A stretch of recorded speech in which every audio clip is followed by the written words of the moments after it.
Hi friends, வணக்கம். Welcome back to Tamil Mithran. Kannada மொழி பற்றி நடிகர் கமல்ஹாசன் பேசியிருந்ததை தொடர்ந்து கர்நாடகாவில் போராட்டங்கள் அதிகமாக நடந்துகிட்ருக்கு. தற்போது நடிகர் கமல்ஹாசனுக்கு 24 மணி நேரம் டைம் கொடுத்து அதுக்குள்ளே பகிரங்க மன்னிப்பு கேட்கணும், இல்லைனா தக்லைஃப் படத்துக்கு தடை விதிப்போம் அப்படின்னு கர்நாடகா ஃபிலிம் கார்பரேஷன் கால அவகாசம் கொடுத்துருக்காங்க. மணிரத்னம் டைரக்ஷனில் கமல்ஹாசன், சிம்பு, த்ரிஷா, அபிராமி, அசோக் செல்வன் உள்ளிட்ட பலர் நடிப்பில் பிரம்மாண்டமாக உருவாகியிருக்கிற தக்லைஃப் படத்துடைய இசை வெளியீட்டு விழா சில நாட்களுக்கு முன்னாடி நடந்துச்சு. அதில் சிறப்பு விருந்தினராக கன்னட சூப்பர் ஸ்டார் சிவராஜ்குமார் கலந்துட்டார். இந்த விழாவில் நடிகர் கமல்ஹாசன் பேசும்போது, நடிகர் சிவராஜ்குமாரோடைய அப்பா ராஜ்குமாருக்கும் தனக்கும் எப்படி பழக்கம் ஏற்பட்டது, நாங்கள் எவ்வளோ நெருக்கமாக இருந்தோம் அப்படின்னு சொல்லிட்டு, சிவராஜ்குமாரோடைய குடும்பம் அந்த ஊரில் இருக்கிற என்னோட குடும்பம், அதனால தான் சிவராஜ்குமார் இங்கே வந்திருக்காரு, அதனால தான் என்னோட பேச்சை ஆரம்பிக்கும் போதே உயிரே உறவே தமிழே அப்படின்னு ஆரம்பித்தேன், அதில் தமிழிலிருந்து பிறந்தது தான் கன்னடம், இதை சிவராஜ்குமாரும் ஒத்துக்குவார் அப்படின்னு சொல்ல, அவரும் அதை ஆமோதிச்சு நன்றி சொல்லி சிரிச்சு மகிழ்ச்சியை வெளிப்படுத்தியிருந்தாரு. இது அந்த ஊரில் இருக்கும் என் குடும்பம், அதனால தான் அவர் இங்கே வந்திருக்காரு. அதனால தான் நான் பேச்சை ஆரம்பிக்கும் பொழுது நான் உயிரே உறவே தமிழே என்று ஆரம்பித்தேன். அதில் தமிழிலிருந்து பிறந்தது தான் உங்கள் பாஷையும், அதனால் நீங்களும் அதில் உட்படுவீர்கள். கமல்ஹாசன் கன்னடத்தை விட தமிழ் தான் உயர்ந்தது அப்படிங்கிற வகையில் பேசியிருக்காரு.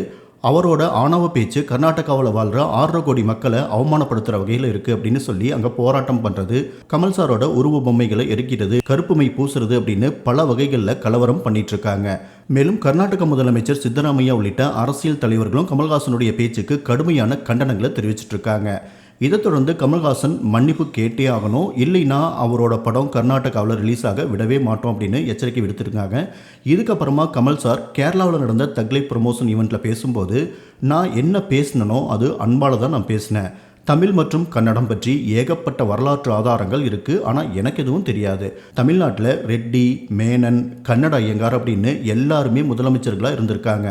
ஒரு தடவை கன்னட ஐயங்கார் முதலமைச்சராக இருந்தபோது எனக்கு பிரச்சனை வந்தப்போ, நீங்கள் கர்நாடகா வாங்க நாங்கள் பார்த்துக்குறோம் அப்படின்னு எனக்கு சப்போர்ட் பண்ணவங்க தான் கன்னட மக்கள். அப்படிப்பட்டவங்க அங்கே இருக்கும்போது அந்த மக்களே தக்லை பற்றி பார்த்துக்குவாங்க. நான் எதையும் அர்த்தப்படுத்திலாம் சொல்லலை. அரசியல்வாதிகளுக்கு மொழி வரலாறு பற்றி பேச குவாலிஃபிகேஷன் கிடையாது, நானும் அப்படித்தான். நடிகர் சிவராஜ்குமாரோடைய அப்பா என்னோட அப்பா மாதிரி, அவர் என்னோட தம்பி மாதிரி, நாங்கள்லாம் ஒரே குடும்பம் மாதிரி. அதே போல தான் மொழிகளும். வடக்கிலிருந்து பார்த்தா அவங்க சொல்கிறது சரியாக இருக்கும், அதே தென்குமரியிலிருந்து பார்த்தா நான் சொல்கிறது சரியாக இருக்கும். இதுக்கு மேலே உங்கள் விருப்பம். இது டெமோக்ராட்டிக் கண்ட்ரி. நான் சொன்னது பதில் கிடையாது, விளக்கம். அன்பு என்னைக்குமே மன்னிப்பு கேட்காது அப்படின்னு கமல்ஹாசன் திட்டவட்டமாக சொல்லியிருக்காரு. According to them is right. If you look at it from Tenkumari, then what I say is right. There's a third angle to it. That's what I said. The scholars and language experts, they will say they both are right, but they must decide where they want to belong, with their family or the languages that came from the north. That's up to you. It's a democratic country. This is not an answer. This is an explanation. Love will never apologize. Love will never apologize. இதை தொடர்ந்து கமல்ஹாசன் வரலாறு தெரியாமல் பேசிகிட்டு இருக்காரு, அவர் மன்னிப்பு கேட்டே ஆகணும் அப்படின்னு அங்கே உறுதியாக சொல்லிட்டு இருக்காங்க.